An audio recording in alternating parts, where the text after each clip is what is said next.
Greetings, and welcome to this lecture concerning plagiarism. My discussion of plagiarism very well might make you tense or frightened. Plagiarism is serious business, as we'll see, but good research and writing practice, along with good faith and reasonable care, is usually all you need to avoid committing plagiarism. The topics we'll cover today include defining plagiarism, what constitutes deliberate plagiarism, how writers might commit inadvertent plagiarism, and how to avoid plagiarism or correct problems in papers before submitting them for evaluation. Let's begin by defining plagiarism. Troy University defines plagiarism as, quote, representing someone else's ideas or work as your own original ideas or work, unquote. This comes from the Troy University statement on plagiarism shown here and available through your Canvas class shell. I've included this in the class syllabus by reference, so it is a class as well as a university policy. This is a simple and straightforward definition. It means that an author does not give proper credit or indicate that they've used someone else's specific words, usually by enclosing quotations in quotation marks. Plagiarism is a serious violation of academic honesty, equivalent to cheating on a final exam. Most professors have a low tolerance for plagiarism, and those teaching historical methods classes such as HIS 3375 and HIS 4490 have an even lower tolerance. So you should do everything you can to avoid plagiarism. Two types of plagiarism exists: deliberate and inadvertent. We'll cover each of these in a minute. Except for the author's intent, the infraction is equally serious. Think of it this way. If the police catch you racing with another car on a public street, they'll likely charge you with a serious misdemeanor or a minor felony because you intended to do that. But if you get caught speeding on a long stretch of open highway, the police are likely to give you a ticket. Either way, the results are unpleasant, even if they're not equal in intensity. Finally, the professor of the class decides what constitutes plagiarism. Neither Turnitin nor your previous experiences determine if your current submission contains plagiarism. This gives the professor leeway to work with you before making a finding and then determining the proper course of action if they do consider your work to be plagiarized. Penalties for plagiarism range from a minimum of a grade of 0 on an assignment to a maximum of expulsion. A 0 might not sound so bad, but if it's on an exercise that's worth 30 to 50% of your grade, that might mean you'll have to repeat the class with all of the costs that involves. Furthermore, it's a rare person who doesn't feel shame at being caught plagiarizing. You really don't want either of these hassles. It's so much easier to avoid the problem than clean up after it. Like I've said, plagiarism comes in two types. Here we'll talk about deliberate plagiarism. The hinge between deliberate and inadvertent plagiarism is intent. Deliberate plagiarism is an attempt to deceive your professor or reader into believing that you have submitted original work when you have not. This is to say that you knowingly submitted copied work. And remember, even a small amount of plagiarism in your submission counts. The entire work does not have to be copied for it to be plagiarized, and copying directly is not the only form of plagiarism. Taking ideas in addition to words, or taking an outline of someone else's work, even if you change up all of the words, is still considered plagiarism for the most part. Deliberate plagiarism is the most egregious form and merits the most severe action because in committing it, you know you're doing something wrong and you choose to do it anyway.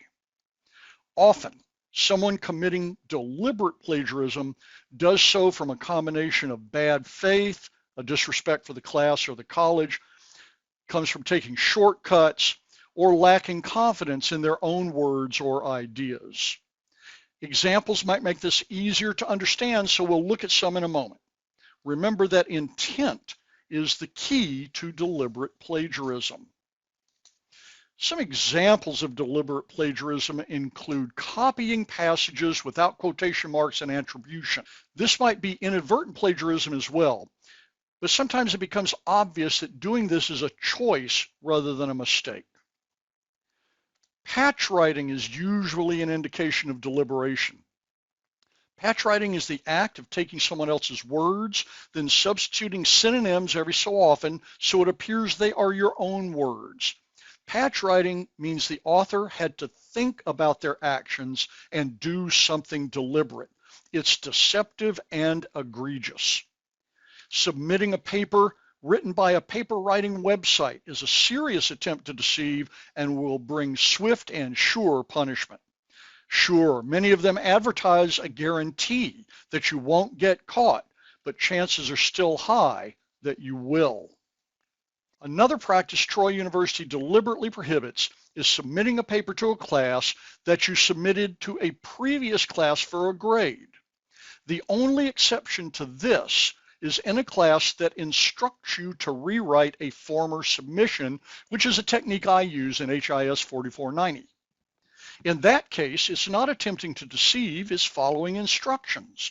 Besides, in that case, your second submission will be a significant rewrite of your previous one. However, do not try to submit a paper in a class that you have submitted to another class for a grade. The last example of deliberate plagiarism I'll mention here is receiving too much editorial assistance. Your paper is supposed to be your own work. Sure, you may have some struggles with writing, we all do, but if you have someone rewrite some or all of your paper, it becomes their paper with you as co-author. In college, unless instructed differently, your major projects must be your own work. If you struggle with writing so much that you feel you need significant editorial assistance, we can talk about how to proceed. Let's talk now about the more common inadvertent plagiarism. Again, intent is the key, but plagiarism is still plagiarism. Most inadvertent plagiarism comes from erroneous practices such as poor research and writing habits. Fatigue leads us to make mistakes and cut corners, and the combination can lead to inadvertent plagiarism. Pressure is also a culprit in leading us to bad practices and potential plagiarism. Plan to be overwhelmed at the exact time you have to focus on producing your best work. Examples of inadvertent plagiarism include forgetting to enclose quotations in quotation marks and citing their sources. You must do both. The quotation marks signal that the words come from a different source, and the citation tells readers what that source is. If you leave off the quotation marks, you're telling us the words are your own. If you leave off the citation, we don't know whose words they are. One thing you might see when you check your Turnitin similarity report and see the lecture on that is that it shows a quotation is similar to another source. If you're using the self-check assessment I've created for you, I've set Turnitin so it doesn't highlight quotations. So why might it catch a quotation? You might have neglected to close a quote with the final quotation marks, or you might have put spaces between the quotation marks and the passage. Fix those punctuation errors and you're good to go. More difficult to fix, but so much easier to make a mistake with, is overly close paraphrasing. Changing the wording of a passage is tricky at best, but if you do it deliberately and directly from a source on the fly, you're likely to be swayed by that source in such a way that you incorporate its words. Similarly, writing directly from sources that you have opened before you, rather than taking notes, is an almost surefire way to plagiarize. Remember, inadvertent plagiarism occurs because you're tired and stressed. So make knowledge your own before writing it into your paper. Again, prepare for working when you're tired, stressed, and under pressure. Be prepared by developing tactics that stop you from making mistakes, as well as prepare by steeling yourself for the onslaught. Here are some techniques for avoiding plagiarism or correcting it before you submit your work for evaluation. We're really talking about avoiding inadvertent plagiarism, because avoiding deliberate plagiarism is a matter of acting in good faith. Here are some best practices to make your work better and to avoid plagiarism. First, take notes from your sources rather than writing your paper directly from them. By taking notes, you make the information your own. That is, you convert it into your own thoughts. And by taking notes from multiple sources on the same idea or topic, you advance critical thinking through comparing evidence from different sources. In addition to helping you avoid plagiarism, taking notes from multiple sources that you incorporate into your paper lets you cite those multiple sources. This shows your reader that you've covered the literature rather than taking only the first data point that you found. If your sources agree, put them all into your citation, and you get to add them all to your bibliography, and generally speaking, count them toward the required number of sources.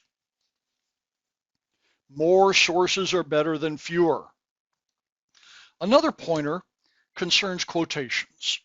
Rather than just dropping quotations into your paragraph as if they mean something on your own, introduce quotations and engage them. Who wrote the passage you're quoting? Sure, that'll show up in your citation, but if it's important enough to use in the text, tell your readers who it's from. This is particularly true when you're quoting secondary sources. Also, engage the quote.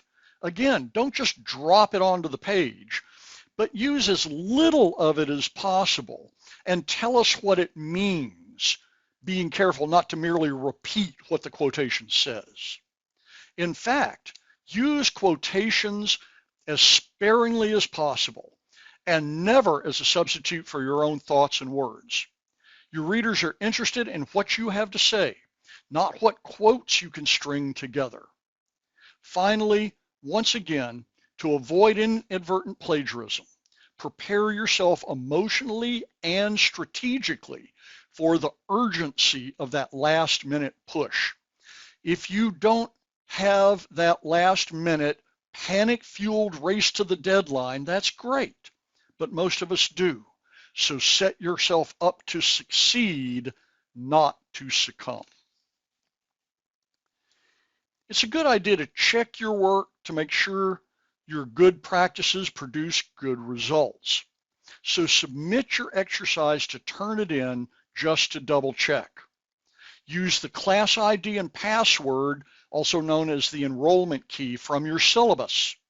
Feel free to check any work from this class or any other class in one of the self-check assignments.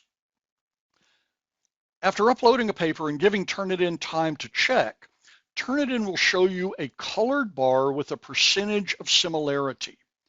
Be aware, no percentage is small enough to insure you against plagiarism, except 0.